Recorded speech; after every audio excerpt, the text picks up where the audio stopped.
কোর্সটা হচ্ছে it's just a pathway, but it doesn't guarantee you the permanent residency. আপনি এক দেশে থেকে আরেক দেশের কী সিনারিও সেটা জানাটা টাফ। কারণ হচ্ছে এখানে কি ধর আমি যাওয়ার পরে আমাকে কি অপটেক কোনো হেল্প করতে পারবে এখানে? অস্ট্রেলিয়াতে যাওয়ার পরে ডেফিনেটলি হেল্প করতে পারবে। কারণ হচ্ছে আমাদের সার্ভিসটা একদম একটা স্টুডেন্ট ইন্টার পাস করার পরে আইএলটিএস দেওয়া থেকে শুরু করে তাকে অস্ট্রেলিয়া নিয়ে যাওয়া এবং সেখানে until he or she get the permanent residency we can help. We have a Australian migration lawyer in our Sydney office. So আমাদের 2 জন মাইগ্রেশন লয়ার আছে। যদি আপনার ভিসা এক্সটেনশন লাগে, অটোমেটিক্যালি আপনার হেলথ ইন্স্যুরেন্সটাও এক্সটেন্ড করতে হবে, সেখানে অপটেক ডেফিনেটলি হেল্প করবে। আপনি যদি কোর্স চেঞ্জ করতে চান বা স্টেট চেঞ্জ করতে চান, বা আপনি যদি বলেন আমার এই কোর্সটা আমি এক সেমিস্টার করলাম, আমার ভালো লাগতেছে না, আমি ডিফারেন্ট কোনো কোর্সে সুইচ করতে চাচ্ছি, we can definitely help. But সেক্ষেত্রে আপনার ডেফিনেটলি যেই রুলসগুলো আছে, গভর্নমেন্ট রুলসগুলো আছে, প্রিন্সিপাল কোর্সের 6 মাস শেষ করার পরে কোর্স চেঞ্জ করার যে রুলসটা, সেটা করে আপনাকে করতে হবে। কিন্তু এমন না যে আপনি আজকে আসলেন, 1 সপ্তাহ কাজ করলেন, আপনি কোর্স চেঞ্জ করতে চাচ্ছেন। This is not how it is. আর একটা খুবই কমন প্রশ্ন আছে যেটা সবাই চায়, কিন্তু এটা মনে মনে আমিও চাই। সাপোজ আমি অস্ট্রেলিয়া গেলাম অ্যাজ এ স্টুডেন্ট ভিসা, আমি ব্যাচেলর করতে গেলাম ওর মাস্টার্স করতে গেলাম, হোয়াট এভার, আমি অস্ট্রেলিয়া চলে গেলাম। যাওয়ার পরে চিন্তা করলাম যে না, আমি আর পড়াশোনা করব না, আমি স্টাডি কন্টিনিউ করব না, আমি একটা জব ভিসায় কনভার্ট করতে চাই। এটা কি পসিবল কিনা? জব ভিসায় কনভার্ট করতে যান, তার মানে হচ্ছে আপনার প্রফেশনাল লেভেলের এক্সপিরিয়েন্স ডেফিনেটলি লাগবে। আদারওয়াইজ কেনই বা একটা অস্ট্রেলিয়ান কোম্পানি আপনাকে হায়ার করবে, বা কেনই বা অস্ট্রেলিয়ান কোম্পানি আপনাকে জব ভিসাটা দিবে? জব ভিসা বলতে এখানে সাপ্লাস 482 যেটা, সেটাকে আমরা বুঝাই। সো এটার মেইন একটা রিকোয়ারমেন্টস হচ্ছে যে আপনাকে 1 বছরের ফুল টাইম ওয়ার্ক এক্সপিরিয়েন্স থাকতে হবে, সেটা অনশোর বা অফশোর যেখানেই হোক।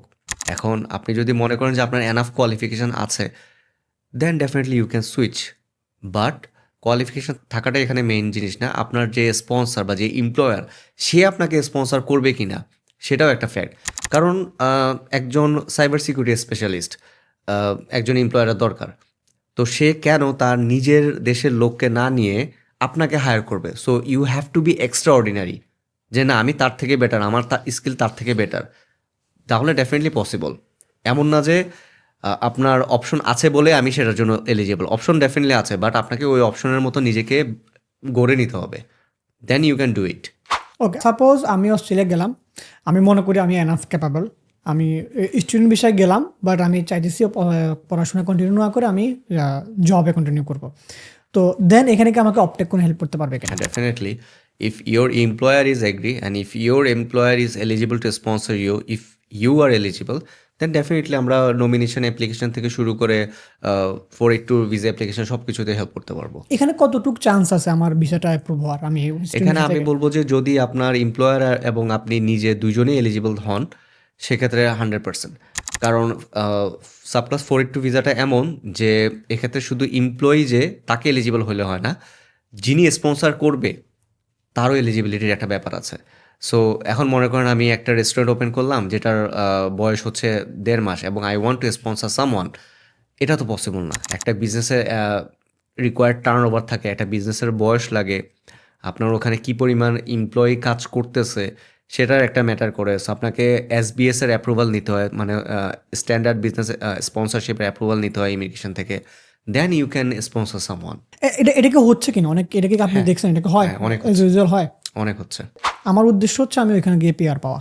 এটা আমার আলটিমেটলি গোল। এটা বেশিরভাগ মানুষেরই গোল থাকে যে আমি অস্ট্রেলিয়া সেটেল হবো, আমি পিআর পাবো। তো এই পিআর পাওয়ার ক্ষেত্রে সাধারণত কি কি ভুল করে স্টুডেন্টরা একদম শুরু থেকে? আমি যাওয়ার সময় অনেকে অনেক ভুলগুলা করে। তো ওরা কি কি ভুলগুলা করে এবং কি কি ভুল আমি না করা উচিত আমার শুরু থেকেই পিআর পাওয়ার জন্য? যদি আমার ইন্টেনশন থাকে আমি অস্ট্রেলিয়া গিয়ে সেটেল হবো, পিআরটা নিব। ওই যে শুরুতে বললাম যে আপনি এক দেশে থেকে আরেক দেশের কী সিনারিও সেটা জানাটা টাফ। কারণ হচ্ছে আপনার শুরুতেই যে ভুলটা স্টুডেন্টরা করে, বলে যে আমি অস্ট্রেলিয়া গিয়ে পার্মানেন্ট রেসিডেন্সি পেতে চাই বা সিটিজেনশিপ পেতে চাই, সো সেটার জন্য আমি কোন কোর্সগুলা চুজ করব। অস্ট্রেলিয়াতে ডিমান্ডেবল সাবজেক্ট যেগুলো আছে, যেমন ধরেন social work, teaching, nursing, early childhood, carpentry, cabinet making, solid plastering, এগুলো হচ্ছে তাদের অন ডিমান্ডে আছে, এবং এই কোর্সগুলোর থ্রুতে তারা হচ্ছে পার্মানেন্ট রেসিডেন্সি ইজিলি অ্যাপ্লাই করতে পারবে। বাট বাংলাদেশের এডুকেশন কারিকুলামে সায়েন্স, কমার্স, আর্টস ছাড়া কিন্তু তেমন কোনো কারিকুলাম নাই। সো আপনি একটা সায়েন্সের স্টুডেন্ট যদি হন, আপনার জন্য অপশন থাকা উচিত আইদার আইটি অথবা ইঞ্জিনিয়ারিং অথবা নার্সিং, এই টাইপের কিছু।